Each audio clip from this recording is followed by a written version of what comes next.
Bonjour à tous, c'est Chloé, je suis ravie de vous retrouver dans un nouvel épisode de Cryptalk. Aujourd'hui, nous allons aborder ensemble un sujet très intéressant. Je vais vous parler des crypto-monnaies, une solution pour planifier votre succession. Alors dans le monde moderne, les cryptos sont devenus une réalité économique majeure. Avec leur montée en popularité et leur adoption croissante, il est vraiment important de considérer leur utilisation potentielle dans des domaines tels que la planification successorale. Dans ce podcast, aujourd'hui, nous allons voir ensemble comment les cryptos peuvent être utilisés comme solution efficace pour planifier tout ça. Allez, installez-vous confortablement, c'est parti! Cryptalk, c'est le podcast dédié à la crypto. Alors chaque vendredi, où que vous soyez, embarquez-nous avec vous. Pour commencer, comme d'habitude, reprenons quelques bases. Qu'est-ce qu'une crypto-monnaie ? Une crypto-monnaie, c'est une forme de monnaie numérique qui est basée sur une technologie de cryptographie. Alors, contrairement aux devises traditionnelles émises par les banques centrales, les cryptos sont totalement décentralisés et utilisent la technologie de la blockchain pour sécuriser les transactions et pour contrôler la création de nouvelles unités. Elle fonctionne grâce à la technologie de la blockchain, comme j'ai pu vous le dire. La blockchain qui est comme un grand registre décentralisé, totalement transparent des transactions effectuées avec la monnaie numérique. Alors chaque transaction est vérifiée par un réseau de participants, ce qu'on appelle des mineurs, qui utilisent la puissance de calcul de leur ordinateur ou de leur machine de minage pour pouvoir valider les transactions et les ajouter à la chaîne de blocs, d'où le nom blockchain. Ça garantit la sécurité, la transparence et également l'intégrité des transactions. Allez, rentrons dans le cœur du sujet, voyons maintenant les avantages des cryptos dans la planification successorale. Pour commencer, ça va vous apporter sécurité et confidentialité. Les cryptos offrent un niveau élevé de sécurité grâce à la cryptographie avancée utilisée pour protéger les fameuses transactions. Les clés privées qui sont associées au portefeuille de crypto permettent de contrôler l'accès aux actifs numériques, ce qui offre ainsi une protection contre les fraudes et les piratages. Aussi, les transactions en crypto peuvent être effectuées de manière anonyme et ça préserve ainsi la confidentialité des parties qui sont impliquées. Il y a un aspect qui est très intéressant également, c'est l'accessibilité mondiale.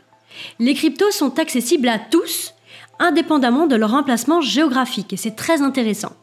Contrairement aux systèmes financiers traditionnels, qui peuvent présenter des obstacles tels que des frais de transaction élevés ou encore des restrictions géographiques, les cryptos permettent vraiment des transactions rapides et peu coûteuses, et ce à échelle mondiale. Alors ça facilite la transmission des actifs numériques d'un individu à ses héritiers, et quel que soit l'endroit où il se trouve. Autre point très important et pas des moindres, vous allez voir, ça permet d'éviter les formalités administratives complexes.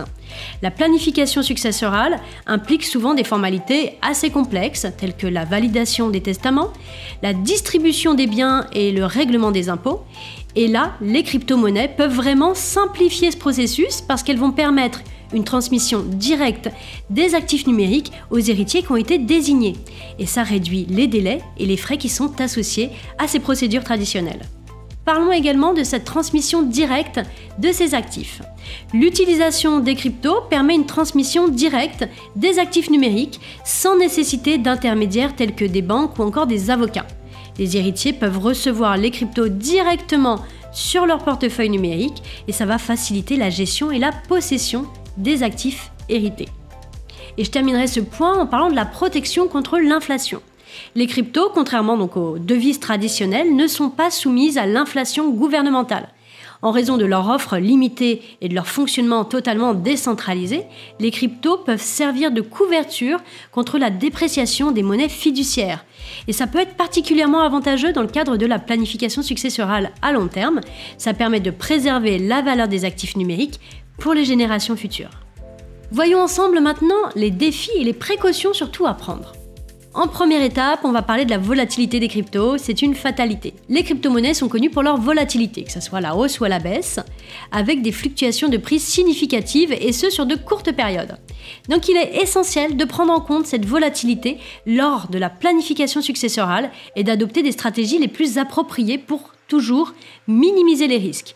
Diversifier les actifs numériques, fixer des limites de prix pour les transactions ou encore utiliser des outils de gestion des risques peuvent être vraiment des précautions importantes à prendre et à mettre en place. Abordons maintenant le sujet de la sécurité des portefeuilles numériques. La sécurité des portefeuilles numériques est vraiment cruciale pour pouvoir protéger les actifs contre les piratages ou encore les pertes accidentelles.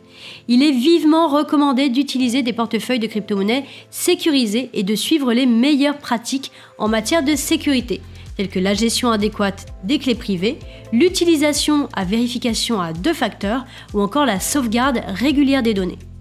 Autre point important, c'est la planification fiscale appropriée. Les cryptos sont soumises, comme vous le savez, à la réglementation fiscale. Alors il est très important de planifier correctement la fiscalité des actifs numériques lors de la planification successorale. Il est conseillé de consulter un expert en fiscalité des cryptos pour bien s'assurer de respecter les obligations fiscales et pour éviter les problèmes futurs. Et il y a également à prendre en considération l'éducation. Alors je mets des guillemets sur le terme éducation, c'est plus la pédagogie autour des héritiers. L'éducation des héritiers sur le domaine des crypto-monnaies est vraiment essentielle pour garantir une bonne transmission en douceur des actifs numériques. Il est vraiment important de les informer sur le fonctionnement des crypto-monnaies, les bonnes pratiques de sécurité et les mesures à prendre pour gérer efficacement les actifs hérités. Il ne serait pas judicieux dans le cadre d'un plan successoral de nommer des personnes qui ne seraient pas du tout éduquées à la crypto-monnaie. Alors pour intégrer les cryptos dans votre planification successorale, il y a plusieurs étapes. Pour commencer, identifier et évaluer les actifs cryptographiques. Donc là, vous allez identifier et évaluer les actifs que vous détenez. Ça peut inclure la compilation d'une liste de différentes crypto-monnaies que vous détenez, des portefeuilles utilisés et les clés privées qui sont associées. Donc voilà, faire un petit état des lieux qui sera à mettre à jour régulièrement si toutefois vous avez pas mal d'activités sur vos portefeuilles crypto. Deuxième step, ça va être choisir la méthode de transmission de ces crypto-monnaies.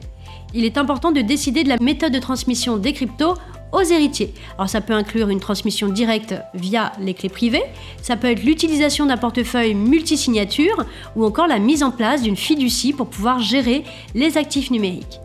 Vous allez également devoir documenter les instructions de transmission. Pour assurer une transmission la plus claire et la plus précise de vos actifs numériques, il est vraiment recommandé de documenter les instructions de transmission dans un testament ou encore dans un document juridique qui serait approprié. Ces instructions devront inclure des détails sur les actifs, sur les portefeuilles, les clés privées, les bénéficiaires désignés, etc. Le maximum d'informations que vous allez pouvoir y ajouter. Il va falloir également sécuriser les portefeuilles numériques. La sécurité des portefeuilles est essentielle pour protéger les actifs. Donc il est recommandé de suivre les meilleures pratiques en matière de sécurité, telles que l'utilisation de portefeuilles matériels sécurisés, la sauvegarde des clés privées et la mise à jour régulière des logiciels. Et comme je le disais tout à l'heure, il va falloir réviser et mettre à jour régulièrement ce plan successoral. La planification successorale impliquant des crypto-monnaies doit être impérativement révisée et mise à jour régulièrement pour tenir compte des changements dans les actifs qui sont détenus tout simplement. Les technologies et les réglementations également, et il est conseillé de revoir ce plan environ tous les ans et de consulter pourquoi pas un expert si besoin. Prenons ensemble 3 cas pratiques pour que ce soit plus facile pour vous à comprendre. Premier cas, une transmission directe aux héritiers. Dans ce cas, le propriétaire de crypto peut choisir de transmettre directement les clés privées à ses héritiers et ça donne un contrôle direct sur les actifs numériques et ça évite toute complication à compter du moment où les héritiers désignés savent les utiliser. Deuxième cas, utilisation d'une fiducie pour la gestion des crypto-monnaies. Certains propriétaires de crypto préfèrent utiliser une fiducie pour gérer leurs actifs numériques.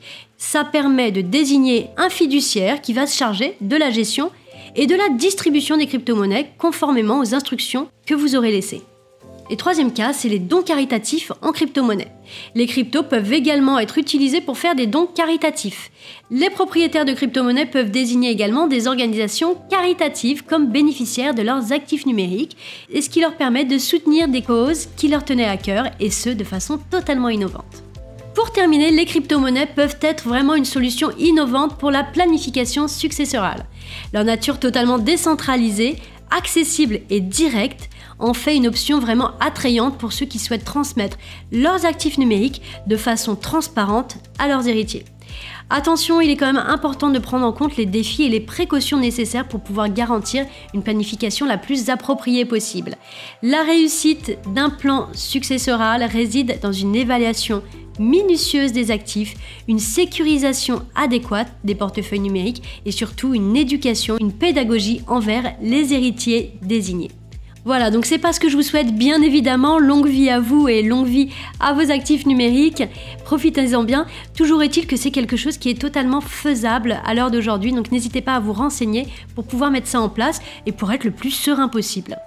Voilà, ce podcast touche à sa fin. J'espère vraiment que le contenu vous aura intéressé. N'hésitez pas à liker, partager et mettre en favori si vous êtes sur une plateforme de streaming. Moi, il me reste à vous souhaiter un très bon week-end à tous et je vous dis à la semaine prochaine pour un nouvel épisode. Ciao, ciao!